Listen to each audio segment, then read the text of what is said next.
George Washington and his soldiers experienced every variety of shortage and physical hardship, but in the midst of such circumstances, Washington said this, and I quote, "Perseverance and spirit have done wonders in all ages," unquote.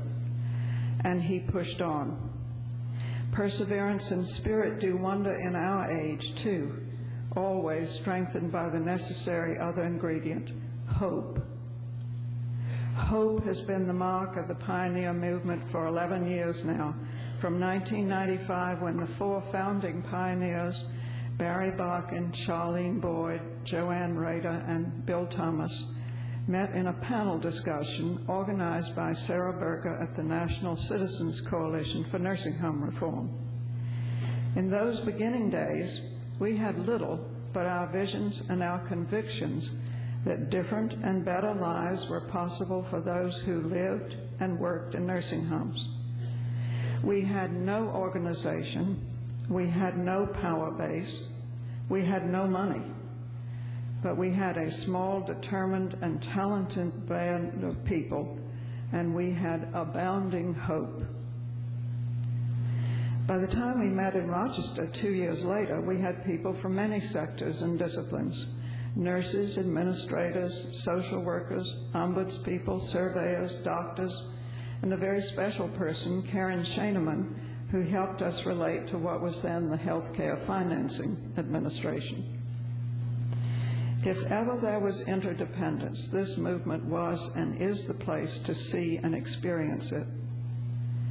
Together, we've moved forward, adding other essential stakeholders, frontline staff, and elders. Our initial emphasis on nursing homes broadened. It wasn't long before we affirmed that our overall goal was to change the culture of aging in America. Our experience of the nursing home brought us to this position. The lives of elders who end up in institutions and the lives of those who staff the institutions cannot be separated out from the welfare of people in all parts of our society. As Rosemarie Fagan has often pointed out, it is the denigrating culture of aging in our country that sequesters elders, the majority of them women, and lowest paid staff, also overwhelmingly women, in institutions apart from the community. How many of these elders could remain in their own homes if the people of their communities became convinced of the importance of their doing so?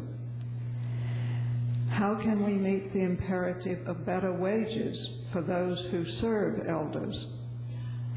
Probably not until elderhood is valued so that those who offer them service are also valued. How can young people learn about the growth and development that take place in the third age if they're cut off from contact with elders? How can they taste the satisfaction of being of help to an elder and have confidence that they will be supported similarly in their old age if they are not concerned for their neighbors now? How can they have hope if they can't see hope in the lives of elders? Our interdependence is not codified in law. Ours is written in our hearts and in the bidding of our major faiths. Do unto others as you would have them do unto you. May our perseverance, spirit, and hope do wonders in our age. The 6th National Conference of the Pioneer Network is now convened.